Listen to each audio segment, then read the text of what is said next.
नमो रत्नत्रयाय। आदरणीय दर्शक महानुभावहरू, हामी कार्यक्रम वज्रयान दर्पण लिएर बोधी टेलिभिजनका तर्फबाट आज पनि हरेक साताको साँझ 8 बजे सदा चाहिँ नियमित रूपमा उपस्थित हुने क्रममा आज पनि उपस्थित भएका छौँ। अब आजको वज्रयान दर्पण कार्यक्रममा हाम्रो निमन्त्रणा स्वीकार गरी दुईजना वज्राचार्य गुरुजहरू पाल्नु भएको छ। उहाँहरूलाई म क्रमशः स्वागत गर्न चाहन्छु। सबैभन्दा पहिला विकास रत्न वज्राचार्य हुनुहुन्छ, गुरुजुलाई स्वागत छ यो कार्यक्रममा। धन्यवाद। र यसै गरी हामीसँग हुनुहुन्छ दीपक वज्राचार्य, उहाँलाई पनि हामी स्वागत गरौँ कार्यक्रममा। धन्यवाद। वज्रयान परम्पराका चाहिँ पूजा विधिसँग सम्बन्धित जिज्ञासाहरू शान्त हुने गरी केही भनाइहरू राखिदिनु हुनेछ र त्यसबाट हामी लाभान्वित हुनेछौँ। विकास रत्न गुरुजुले यो मामकी पूजामा चाहिँ यो खास गरिकन मांस मदिरा यो अर्पण गर्ने, चढाउने र नचढाउने भन्ने विषयमा फरक धारणाहरू छन् अब अहिलेको समय सान्दर्भिक अवस्थामा भन्नुभएको थियो। यो खासमा यो के हो, अलिकति यो बताइदिनुहुन्छ दीपक वज्राचार्य गुरुजु। हजुर, अब यो चाहिँ यो क्रिया सङ्ग्रह, क्रिया समुच्चय, त्यसमा उद्धृत भएको अनुसार बौद्ध कर्मकाण्ड, हजुर, न्वारन, पास्नी, बिहे, स्वयम्वर आदि सबै जुन कर्म गरिन्छ त्यसमा चाहिँ कलश स्थापना गर्नै पर्छ। बिना कलश स्थापना गरेर पूजाआजा गरिएको फल निरर्थक हुन्छ भनेर बताइएको छ। उहाँ विकास दाइले पनि बताइसक्नुभयो। त्यो चाहिँ बाह्य। हजुरले यो दुईटा ग्रन्थहरूको नाम लिनुभयो, यो चाहिँ यो विषयमा पनि अलि प्रश्न पारिदिनुहुन्छ कि? होइन, त्यसमा त्यो विषय एउटा चाहिँ क्रिया समुच्चय, एउटा चाहिँ क्रिया सङ्ग्रह, दुई हो। अनि एउटा चाहिँ जगदर्पणाचार्य आचार्यज्यूले लेख्नु भएको थियो। कति पुरानो? यो चाहिँ करिब मेरो विचारमा 600 देखि 700 वर्ष पुरानो हुनुपर्छ। त्योभन्दा चाहिँ पहिले वज्रयान भनेको एउटा चाहिँ साधना पद्धति, योग, पुरस्चरण त्यस्तोमा आइराखेको थियो। त्यति बेला वज्रयानी अभ्यासी साधकहरूले अनेकौँ गुफा, पर्वत, समुद्र, आगम स्थानमा गएर चाहिँ गुरुको निर्देशन अनुसार चाहिँ त्यसमा पुरस्चरण बस्थ्यो, ध्यान बस्थ्यो, योग बस्थ्यो। अनेकौँ शमशान योग गरेर भुटुटो सिद्ध पार्ने काम हुँदै आइरहेको थियो। अनि कुनै कुनै सानो तिनो देवदेवी साधन गर्ने चाहिँ पूजाआजा पनि हुन्थ्यो। महाकाल साधन, कुरकुल्ला साधन, त्यस्तो यज्ञहरू साधन पूजा हुन्थ्यो। अनि यहाँ आचार्यहरूलाई यो वज्रयान पूजा विधि अथवा वज्रयान धर्मलाई कालान्तरमा पनि यसलाई चाहिँ लग्नुपर्छ, त्यहाँसम्म पनि लोप हुनु भएन। के गरे चाहिँ यो कालान्तरसम्म संरक्षण हुन्छ भन्दा उहाँले सोच्नुभयो कि बौद्ध कर्मकाण्ड त जति बेला पनि गर्नै पर्छ।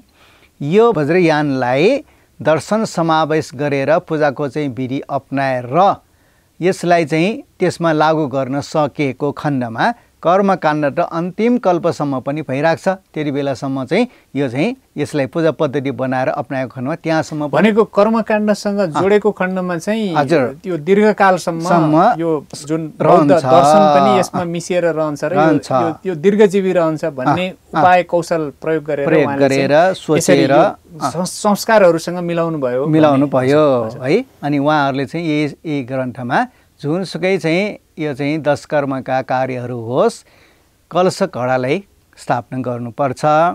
अनि चाहिँ बीज कलश भने चाहिँ वरधातु मण्डलै अन्तर्गतका चाहिँ यसमा चाहिँ पञ्चबुद्ध, अनि पञ्चबुद्धको वरिपरि रहने चाहिँ अनेक चाहिँ देवदेवीहरू, 16 चाहिँ बोधिसत्व, अनि 8वटा चाहिँ लास्या देवी, चतुर्द्वारपाल देवता गरेर जम्मा 53 देवदेवीहरू चाहिँ समावेश भएको चाहिँ कलश। अनि चाहिँ त्यसलाई चाहिँ छोटकरीमा चाहिँ अनि चाहिँ पञ्चबुद्धको कलश मानिन्छ। यो चाहिँ बीज कलश सबैले प्रकाश गरेर चाहिँ बताउनु हुने सक्ने त्यो रहेको चाहिँ छ। त्यसैले पञ्चबुद्ध चाहिँ समावेश भएको यो बाह्य कलश भएकोले त्यो कलशभित्र चाहिँ 5-5वटै चाहिँ प्रकारका चाहिँ द्रव्यहरू राख्ने चाहिँ चलन छ। तीर्थको चाहिँ जल राखेपछि पञ्चामृत भन्नाले गाईको दुध, दही, सक्खर, मह त्यो राखेर 5वटा। अनि अर्को चाहिँ लाबा राखे पनि 5वटा, अक्षता राखे पनि 5वटा। पञ्च औषधि अनि 5 प्रकारका चाहिँ पातहरू, यो बरको पात, पिपलको पात, बाँसको पात, त्यो चाहिँ बाँसको पात अनि आँपको चाहिँ पात, 5वटा चाहिँ त्यो राखेर 5-5वटा चाहिँ बनाएर यो चाहिँ पञ्चबुद्धको प्रतीक हो भनेर त्यो पूजा गर्ने चाहिँ चलन छ। अनि यो पूजा गरेर विसर्जन गरेर उडक अभिषेक, उडक भने पानी भइहाल्यो यो सबै। अनि अन्तमा यो चाहिँ पूजा सकिएपछि यो कलश चाहिँ जजमानलाई चाहिँ अन्तमा चाहिँ समर्पण गरिन्छ। अनि कलशको जल चाहिँ सबै त्यहाँ रहेका सबैलाई छर्किएर उडकाभिषेक अर्थात् पञ्चबुद्धको चाहिँ अभिषेक प्राप्त भयो। यसको कारणले भविष्यमा हामीले पञ्चबुद्धको ज्ञान गराउन सक्छौँ। पञ्चबुद्धको ज्ञान प्राप्त भएपछि हामी बुद्ध बन्न सक्छौँ। त्यो अभिलाषाले पञ्चबुद्धको चाहिँ प्रतीक कलशको चाहिँ पूजा गरिरहेको रहेछ। अब यसलाई चाहिँ भित्री गुह्य रूपान्तरण, त्यो पञ्चबुद्धको चाहिँ कलश आभ्यन्तर आगम स्थानमा चाहिँ भित्र कसैले चाहिँ नदेख्ने गरी आफू अथवा अभिषेक प्राप्तहरू मात्रै बसेर पूजा गर्दा त्यो मामिकी कलश बन्छ।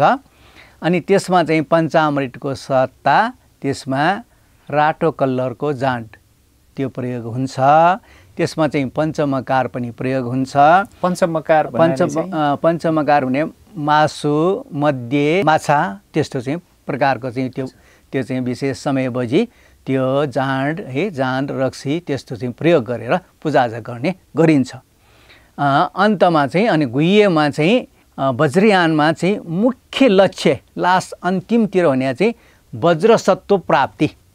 वज्रसत्व चाहिँ गुरु चाहिँ वज्रयानको मूल गुरु मानिन्छ, आदि बुद्ध पनि भनिन्छ। वज्रसत्व अर्थात् वज्रधरत्व प्राप्ति गर्नुलाई चाहिँ वज्रयानको मुख्य लक्ष्य मानिन्छ। यो प्राप्ति गर्नेको लागि बाह्य रूपमा पञ्चबुद्धको ज्ञान प्राप्ति गर्ने हो भनेदेखि भित्री रूपमा मामकी देवीको शक्ति प्राप्त गर्ने, त्यसको लागि आभ्यन्तर रूपमा चाहिँ त्यो चाहिँ पूजाआजा गरिन्छ। यसमा मध्यमांश पनि पूजा गरिन्छ। अनि आगम स्थानमा आएपछि फेरि चाहिँ यसमा हामीलाई चाहिँ यो वज्रयान बुद्ध धर्ममा अनेक चाहिँ लान्छना त्यसमा चाहिँ लाग्छ। बुद्ध जस्तो चाहिँ पवित्र भगवान् बुद्धले पनि यो छ माछा, मासु, रक्सी त्यस्तो प्रयोग गर्ने त्यो बताउनुहुन्छ है। उहाँले पनि त्यस्तो भन्नुहुन्छ र यस्तो रक्सी जाँड खानुहुन्न भनेर पञ्चशीलमै बताउनु भएको छ है। अनि उहाँले चाहिँ अनेक ग्रन्थमा अरू प्राणीलाई हिंसा गर्नु हुँदैन। अनि चाहिँ त्यो आर्य लङ्कावतार सूत्रमा महामती बोधिसत्वलाई भन्नुभएको छ, सारा प्राणीहरूलाई आफ्नै चाहिँ एक्लो सन्तान पुत्र सम्झेर उपकार गर्नुपर्ने बोधिसत्वचर्या गर्नेहरूलाई पनि मैले अरूलाई प्राणी हिंसा गरेर त्यो मासु लिएर चाहिँ त्यो खानु चाहिँ भनेर मैले स्वीकृति दिन सक्छु र भनेर चाहिँ उहाँले चाहिँ त्यो उठाउनु भएको छ। यस्तो हुँदाहुँदै तपाईँहरूले चाहिँ यो त्यो प्रयोग गर्नु पर्यो भनेर त्यो कुरा त पक्कै आउँछ। त्यो आउँदा चाहिँ यस्तो किन भयो, किन चाहिँ त्यसमा प्रयोग गरियो भनेर चाहिँ यो शङ्का विशङ्का लाग्नु त सामान्य कुरा चाहिँ हो है। अनि मैले बुझेअनुसार अध्ययन गरे अनुसार वज्रयान धर्म भने चाहिँ जुन पनि समाजमा के हुन्छ भन्दाखेरि शिक्षा दिने बेलामा, शिक्षकले पढाउने बेलामा पनि हेर्नुहोस् त एकदम चलाख बुद्धिस्तर चाहिँ एकदम चाहिँ टिप्न सक्ने, एकैचोटि चाहिँ भन्न साथै बुझ्न सक्नेलाई चाहिँ उसले सिकाउने तरिका र जति सम्झाए पनि बुझ्न नसक्नेलाई शिक्षा दिने अलिक फरक हुन्छ। उसलाई चाहिँ चट्टै सानो उदाहरण दिएरै चाहिँ सकिए त चाहिँ जति भनेर चाहिँ नबुझ्नेलाई के उदाहरण दिनु पर्यो त्यो हुन्छ। त्यो हिसाबले वज्रयान धर्म भन्ने चाहिँ कसलाई चाहिँ भगवान् बुद्धले चाहिँ देशना गर्नुभएको रहेछ भने प्रज्ञा पारमितामा चाहिँ योग शब्द प्रयोग हुन्छ। सन्नाह सन्नदम, एकदम ठुला चाहिँ दुःखहरूलाई पनि सहन सक्ने चाहिँ क्षमता धारण गरेका वीरहरूको चाहिँ जस्तै चाहिँ एकदम मानसिक प्रबल हुने, एकदम सहनशीलता पावरफुल भएका, जगतसत प्राणीको हितको लागि तत्पर भएर अहम ममकार भनेको चाहिँ कति पनि नभएका, वैरागी चित्त भएका, भोग विलासमा लिप्त नहुने, त्यागी चित्त भएका पुरुषार्थ व्यक्तिहरूको लागि चाहिँ मैले वज्रयान दर्शन दिएको छु भनेर त्यो भनेको छ। यसैले वज्रयान चाहिँ दर्शन हुँदाखेरि यज्ञ पात्र त्यसको शिक्षा ग्रहण गर्न सक्ने त्यस्तो चाहिँ क्षमता राखेर त्यस्तो पुरुषलाई चाहिँ सम्झेर जसको चाहिँ यो वज्रयान चाहिँ शिक्षा दिँदाखेरि चित्त उनीहरूलाई विचलित नहोस् त्यस्तो पात्र चाहिँ सम्झेर उहाँले त्यो देशमा दिनुभएको थियो। अब यहाँ चाहिँ मध्य मासको चाहिँ उनीहरू एकचित त्यो चाहिँ विचलित भएन।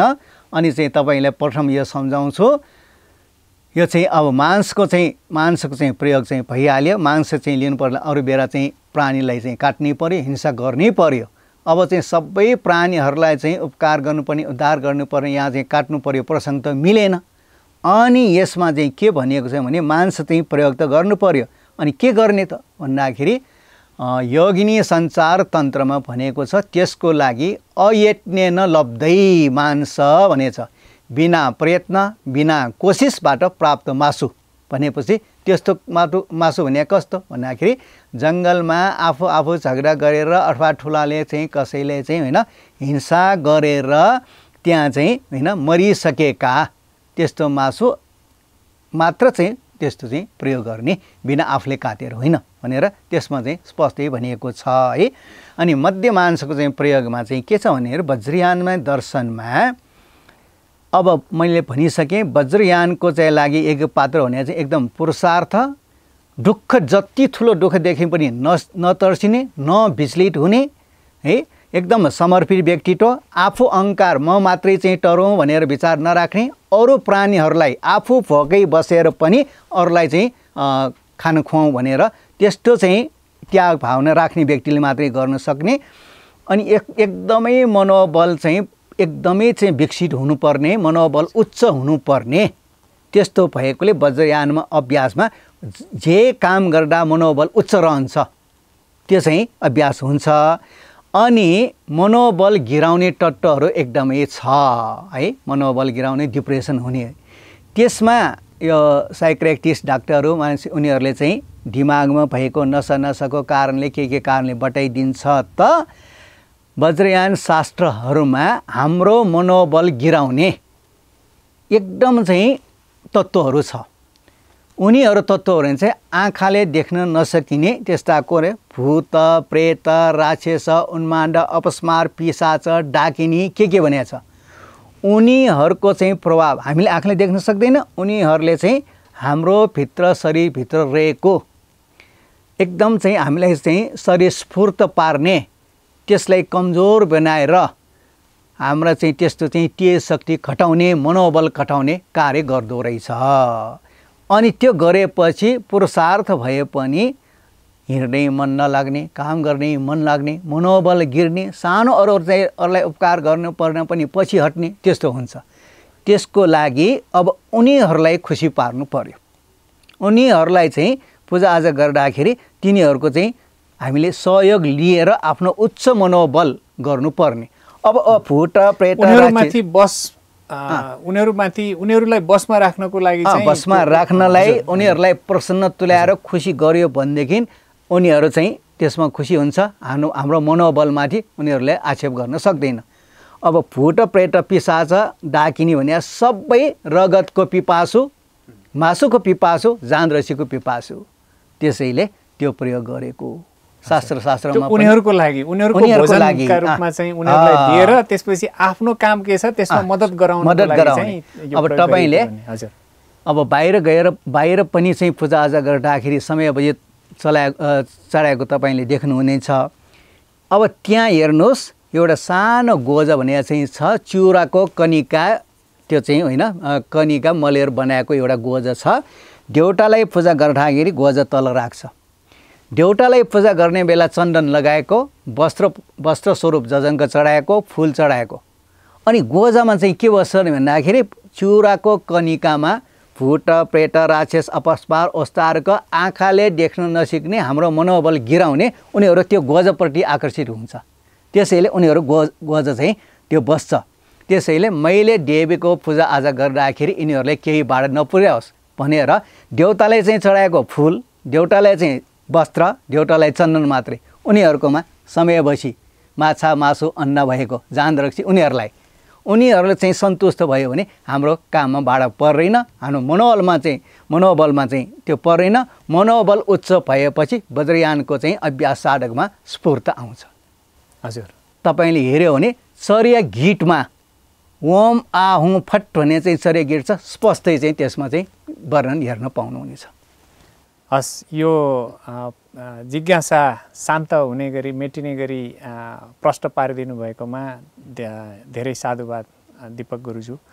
दीपक बज्राचार्य गुरुजूले अहिले यो मांस मदिरा जस्ता यो अलिकति अशुद्ध र अपवित्र, खास गरिकन बौद्ध शास्त्र र मान्यता अनुसार चाहिँ वर्जित चिजहरू किन प्रयोग गरिन्छ त वज्रयानमा भन्ने विषयमा यो शास्त्रसम्मत तरिकाले उहाँले दर्शाउनु भयो। अब विकास रत्न गुरुजू यस विषयमा केही भन्नुहुन्छ हजुरले? अब उहाँले भनिहाल्नुभयो यो बाह्य गुह्य अभ्यन्तर छ भन्ने कुरामा उहाँले आफ्नो धारणा राखिसक्नुभयो। त्यसमा बाह्य र गुह्य भन्दा उहाँले अभ्यन्तरको कुरामा प्रश्नाइ सक्नु भएको छ। भनेको यसको 3 तह हुन्छन् पूजाका। अब बाहिरी पूजा हुन्छ, भित्री पूजा हुन्छ र गोप्य अथवा गुह्य पूजा हुन्छ। त्यो गुह्य पूजाका यो विषयमा चाहिँ यो उठेका प्रश्नहरू, खास गरिकन गुह्य पूजामा प्रयोग गरिने द्रव्यहरूका विषयमा चाहिँ बाहिर अलिकति आम रूपमा चाहिँ यो अलिकति यो बुद्धिस्ट भएर पनि यो मांस मदिराहरूको चाहिँ पूजामा प्रयोग गर्छन् यिनीहरू, अब यो भ्रष्ट बुद्धिस्टहरू हुन् कि भन्ने खालको त्यो लाञ्छित गर्ने खालको चाहिँ यो आवाजहरू चाहिँ बेला बेलामा यदाकदा सुनिने गरेको विषयमा उहाँले जुन प्रश्न पार्नुभयो, यो चाहिँ एउटा त्यो यो तहगत रूपमा चाहिँ यो अलिकति आफू जानकार भइसकेपछि प्रश्न हुने विषय हो भन्ने हजुरको आशय हो? बाह्य रूपमा यो जुन मध्य मांस राखेर जुन पूजा गर्ने चलन छ, यो वज्राचार्यहरूले मात्र गरिने पूजामा समावेश नभएर अरू जातका व्यक्तिहरूले पनि, जस्तो महर्जनहरू, कोही अब मन्दिरमा बस्ने पुजारीहरू, यिनीहरूले पनि पूजा गर्ने बेलामा यो मामिकीको गुरुजूहरूले पूजा गर्ने स्टाइलमै त्यस्तै किसिमको एउटा प्रक्रिया राखेर क्रिया चाहिँ उनीहरूले त्यस्तै गर्न खोजिन्छ। तर त्यो एक आपसमा यही हो भन्ने कुरा होइन। भए पनि उहाँहरूले गर्नु खोजेको र गुरुजूहरूले गर्ने त्यो जुन प्रिपेरेसनमा चाहिँ नि एउटै देखिन आउने। हजुर, आशयमा भिन्नता तर रूपमा हेर्दाखेरि सार भिन्न भए पनि रूपमा चाहिँ उस्तै देखिन आउने। र त्यसमा देखिने गरेर जनमानसले देखिने गरेर त्यसमा के राखिन्छ, मध्य भनेर जाँड रक्सी राखिन्छ, अनि जाँड राखिन्छ र दहीको चाहिँ अब पञ्चरस भनेर पञ्चरस बनाएर दहीमा अब अमिलोपन, नुन, तेल यिनीहरू सबै राखेर दही र त्यसको माथि राखिने जुन पञ्चतत्त्वको प्रतीकात्मक भनौँ, अदुवाको टुक्रा, भटमासको गेडा, छोएला भनेर हामीले अब सबभन्दा विवादित आउने कुरा यही छोएलामा आउँछ। छोएलाको विवादमा चाहिँ नि अब मैले अलिअलि बाहिरिया कुराहरूमा यहाँलाई बताउनु के खोज्छु भनेदेखि, अब अहिलेको यो समाजलाई हामीले नहेरौँ। ऊ बेलाको अब जुन बेलामा यो प्रचलनमा ल्याइयो त्यो बेलामा अब हाम्रो काठमाडौँमा भन्ने हो भनेदेखि काठमाडौँका राजाले ल्याकुमा बसेर यसो हेर्ने बेलामा कुन घरमा धुवा आएको छैन, घरमा बत्ती बल्ने, त्यसको घरमा भात पाकेन, के भयो हेर्न जाऊ उसका भनेर त्यसलाई बोलाएर भात पकाएर खान नपाएको भए खाना खुवाउने समय, त्यस्तो परिस्थितिमा लागू गर्ने।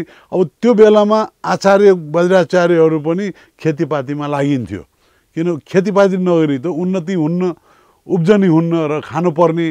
त्यो भएकोले खेतीपाती उब्जनी गर्ने फेरि अर्कै एउटा महर्जन, अब काम गर्नेहरूलाई किसान भनेर जुन भनिन्छ, उनीहरूको लागि अब उनीहरूले त वर्ष दिनमा अब काम गर्दा गर्दा खेर गएका अन्नका गेडाहरूलाई एउटा पनि खेर नपाइकन त्यसलाई चामलको रूपमा, चामलकोबाट भातको रूपमा, त्यो भातलाई पनि फेरि खेर जाला भनेर खेरी नजाओस् भनेर जाँडको रूपमा बनाएर त्यो एनर्जीको रूपमा लिने, त्यो एनर्जीको रूपमा प्रयोग गरेर खेतमा काम गरेर उब्जनी गर्ने। त्यस्तो व्यक्तिहरूमा अब उनीहरूले त अब धर्म र कर्म भन्दा पनि उब्जनी र बाली र यो त खेती किसानी भएको नाताले अब उनीहरूले अब वस्तुभावमा पनि प्राणी हत्या गर्ने उनीहरूको चाहिँ स्वभाव, जुन हामी वज्राचार्य आचार्यहरूकोमा त्यस्तो स्वभाव त हुँदैन, तर उनीहरूकोमा त्यस्तो स्वभाव हुने भएकोले उनीहरूले गरी आइरहेको देखिएपछि उनीहरूलाई अब तिमीहरूले खाने भए खाऊ, काम गर्नुको लागि गर, तर यस्तो किसिमले होइन, यसलाई यो शोधन गर्न मिल्छ, शुद्ध मिलाउन मिल्छ, यसलाई पञ्चामृत बनाएर खान सकिन्छ। यो भनेको अमृत बनाउनु भनेको परिणत गर्न सकिन्छ, ज्ञानले त्यसलाई परिणत गर्न सकिन्छ। त्यो परिणत गर्ने तरिका चाहिँ नि हकारे हर्ते वर्ण, होकारे गन्धनाशनम, रिङ्कारे वीरहन्ता च अकारणामृतम भवेत्। त्यो अमृत सरह गरेर खान सकिन्छ। त्यो विधि क्रिया त उसले जानेको छैन। त्यो नजानेको भएको नाताले तिनीहरूलाई रक्षा गर्नको लागि आचार्य गुरुजुहरूको उनीहरूका कुनै फङ्सन केही भयो भनेदेखि त्यो राखेर पूजा गरिदिनुको लागि जाने बेलामा बाह्य पूजा भन्छौँ हामी तिनीहरूलाई। त्यो बाह्य पूजा गर्ने बेला त्यसलाई शोधन चाहिँ नि हामी गरिदिन्छौँ।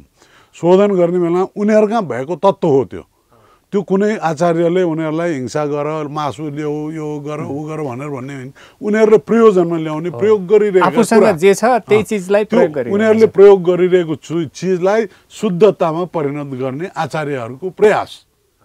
त्यो प्रयासमा चाहिँ नि आचार्यहरूले उसलाई शुद्ध गरिदिने। कुनै जाँड, रक्सी, मासु उनीहरूले जे खान्छ, खाइरहेको कुरालाई यसरी शुद्ध गरेर खाने भनेर आचार्यले हकारे हर्ते वर्ण, होकारे गन्धनाशनम, रिङ्कारे वीरहन्ता च अकारणामृतम भवेत्। यो उसको ह भन्ने अक्षरले शोधन गरेपछि उसको वर्ण छैन, हकारे हर्ते वर्ण, होकारे गन्धनाशन उसको गन्ध पनि जान्छ, रिङ्कारे वीरहन्ता छ उसबाट फेरि अर्को जन्मेला भन्ने छैन, अकारणामृतम भवेत्, अमृत समान भयो। अबाट शोधन गर्ने बेला अमृत समान भयो, यो तिमीले खाऊ, यो खाएमा तिमीलाई तिम्रो हाइजेनिक भइसक्यो, यो अमृत समान भयो, दोष लाग्दैन भनेर गरिरहेको यो बाह्य विशेषमा चाहिँ नि यो हो। गुह्य र अभ्यन्तरमा चाहिँ नि यसको प्रकार अर्कै छ। अब यो बाह्य र गुह्य र अभ्यन्तरमा हामी अहिले जान मिल्दैन। यो बाह्य तरिकामा यो गरिरहेकोमा अहिले आएर यो परिस्थितिमा अहिले पछिको समाजमा आएर कोही पनि मान्छेहरूले पूजा गर्ने बेलामा हामीलाई अलिकति मनमा खिन्नता लागिने कुरा के छ भन्दाखेरिमा बुद्ध पूजा गर्नु पर्यो भने भन्तेहरूलाई बोलाउन जाने, लामाहरूलाई बोलाउन जाने, अनि मध्यमांश राखेर पूजा गर्ने, पूजा भने गुर्जु सटाहाजी गुर्जु बोलाऊ भनेर भन्ने उनीहरूको अज्ञानता हो। त्यो अज्ञानताले गर्दाखेरिमा गुर्जुहरूप्रति उनीहरूले विचार गरेर भन्नुपर्ने कुराहरू भन्न नजानेर उनीहरूको अज्ञानताले त्यस्तो वाक्य प्रयोग गरेको हुनाले अहिले हामीले यो स्पष्ट बनाउन, यो प्रष्ट पार्न आवश्यक भएको छ। त्यो कारणले त्यही कारणले गर्दाखेरिमा हामीले यो भन्नु खोजेको कुरा पनि उनीहरूको अज्ञानताले भनेको कुरालाई गुरुहरूले त्यसमा कुनै अन्यथा लिनुपर्ने कुरा छैन, उनीहरूको अज्ञानता बोलेको हो। त्यो अज्ञानतालाई नाश गर्ने ज्ञानले हो। त्यो ज्ञान उनले पाउने त्यसको पनि तहगत क्रमबद्ध रूपले उसले अध्ययन अध्यापन शिक्षा लिँदै गयो भनेदेखि उसले पनि बुद्धत्व प्राप्त गर्न सकिन्छ।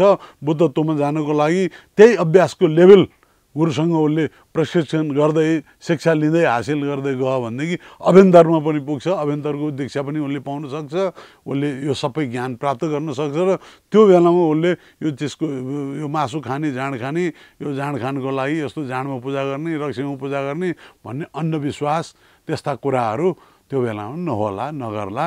तर यो चाहिँ नि जनमानसको अगाडि अहिले हामीले प्रत्यक्ष रूपमा यो कुरा बुझाउन नसकेसम्मलाई यो पूजालाई एक साइड लगाएर अन्यत्र यो जुन बीज कलश मात्र राखेर पूजा गर्नु उचित हुने देखिन्छ यो समाजमा अहिलेको हाल परिस्थितिमा चाहिँ नि ऊ बेलाको जस्तो अब धुवा निस्केको छ कि छैन चुलोमा भनेर हेर्ने समय परिस्थिति होइन।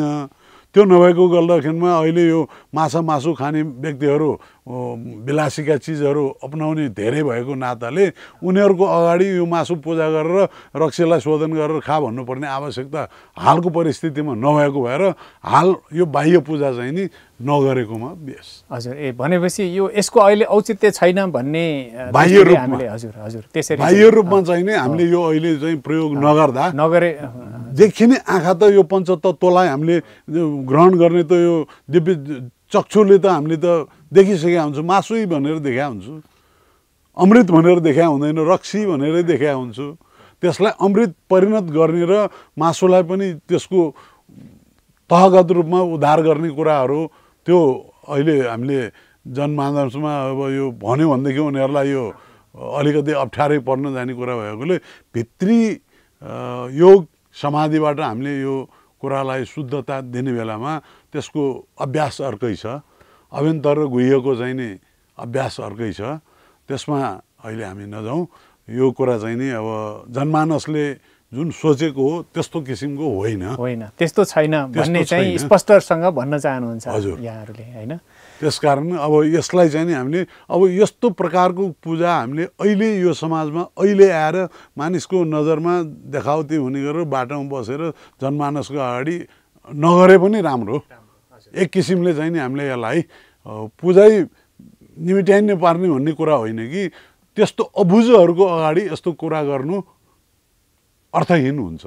हो, हस्, यो वज्रयान परम्परा चाहिँ खास गरिकन वज्रयानलाई यो गुह्ययान पनि बताइने गरेको छ, किनभने यसका अब यो गोप्य रहस्यहरू हुन्छन् र ती रहस्यहरू बुझ्नको लागि खास गरिकन यो के छ, यसको अर्थ के छ भन्ने जान्नको लागि चाहिँ वज्रयान परम्परामा नै दीक्षित भएर अनि त्यसैको अभ्यास र साधना गरिसकेपछि धेरै प्रश्नहरूको जवाफ पनि हामीले पाउने रहेछौँ। गुरुजीहरूको अहिलेको यो उहाँहरूको चाहिँ यो सम्बोधन गराइबाट हामीले हाम्रा दर्शक महानुभावहरूले पनि यही सन्देश पाउनुभयो होला भन्ने हामी आशा गर्छौँ। यो वज्रयानका यो जुन परम्परा र अभ्यासहरू छन्, अब कतिपय बाहिरबाट देखिँदाखेरि यो संस्कार जस्तो एउटा कर्मकाण्ड जस्तो देखिने पनि त्यो अघि हामीले चर्चा गरेका छौँ, त्यस्तो देखा पर्छ। अब यसलाई चाहिँ उहाँहरूले अब नयाँ पुस्ताको जुन अब भावी गुरुजुहरू हुनुहुन्छ, होइन, अब वज्रयान परम्पराका अभ्यासी साधकहरू हुनुहुन्छ, उहाँहरूलाई चाहिँ अब हामीले अब के कस्तो सन्देश अब दिनु जरुरी हुन्छ होला? दीपक वज्राचार्य गुरुजू। अब भावी वज्राचार्य बन्ने गुरुजुहरूले अहिले चाहिँ के छ भनेदेखि हाम्रो चाहिँ समाजमा जुन चाहिँ वज्राचार्य पूजा चलाइरहेछ उनीहरूले रोजगारी हिसाबले आफूले चाहिँ आय आर्जन अलि हुने आफ्नो चाहिँ होइन घर परिवारको त्यो चाहिँ खर्च व्यवहार तर्ने रोजगारीको रूपमा चाहिँ कार्य गर्नेहरू धेरै नै चाहिँ छ। अब त्यसो भएकोले यो वज्रयान भने चाहिँ सानोतिनो कुरा होइन, यसमा चाहिँ गम्भीर बुद्ध दर्शन लोकेको छ र बुद्ध नै बन्न सक्ने यस्तो चाहिँ क्षमता रहेको चाहिँ धर्म चाहिँ छ। यसको योग साधन पद्धतिमा यसको चाहिँ योग ध्यान र साधनाले गुरुको निर्देशअनुसार काम गरेमा 6 महिनामै बुद्धत्व प्राप्त गर्न सकिन्छ भनेर चाहिँ यसमा शास्त्रमा लेखिएको छ। त्यसको चाहिँ महानतम चाहिँ बुद्ध धर्म भएकोले भावी वज्राचार्यहरूले चाहिँ गुरुको निर्देशन अनुसार वज्रयान धर्मको चाहिँ मर्म बुझेर चाहिँ पालन गरिदिनु होला।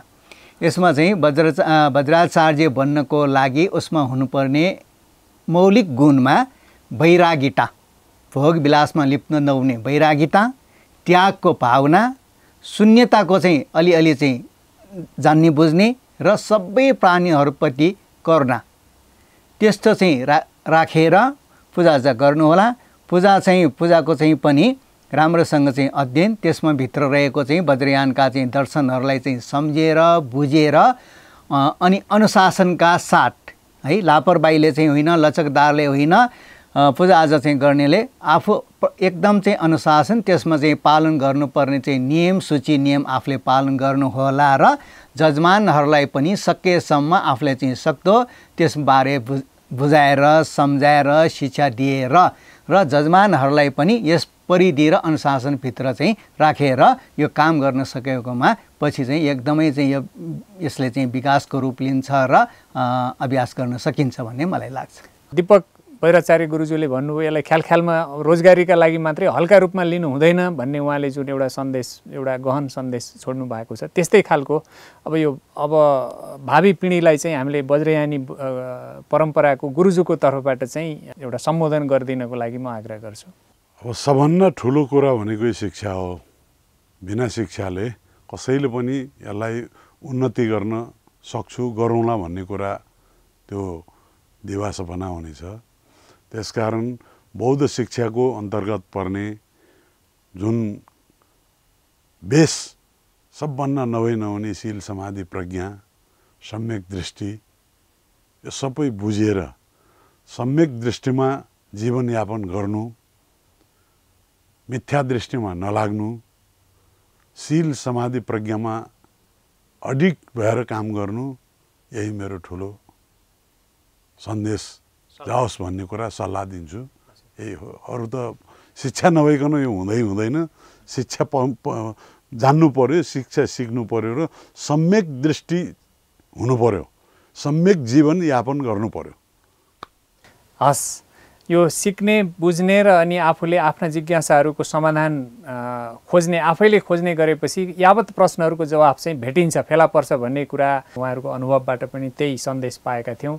आदरणीय गुरुज्यूहरूसँगको छलफलबाट वज्रयान परम्परा र यससँग सम्बन्धित विभिन्न कोणबाट उठ्ने जिज्ञासाहरूको जवाफ पाउनुभयो होला भन्ने हामीले विश्वास लिएका छौँ र यसका साथै आजको वज्रयान दर्पणको कार्यक्रमको समय सकिएको छ र सम्पूर्ण दर्शक महानुभावहरूलाई बोधी टेलिभिजन हेर्दै गर्नुहोला र वज्रयान दर्पणका आगामी श्रृङ्खलाहरूमा पनि सक्रिय सहभागिता जनाउनुहोला भन्ने विशेष अनुरोधसहित र आजको यो गहन छलफलका लागि भाग लिन हाम्रो आमन्त्रणलाई स्वीकार गरिदिनु भएकोमा आदरणीय गुरुज्यूहरू विकास रत्न बज्राचार्य र दीपक बज्राचार्यज्यूलाई फेरि पनि बोधी टेलिभिजनको तर्फबाट सादर साधुवादका सहित हामी आजको यो सेसन, यो श्रृङ्खलालाई समापन गर्न चाहन्छौँ।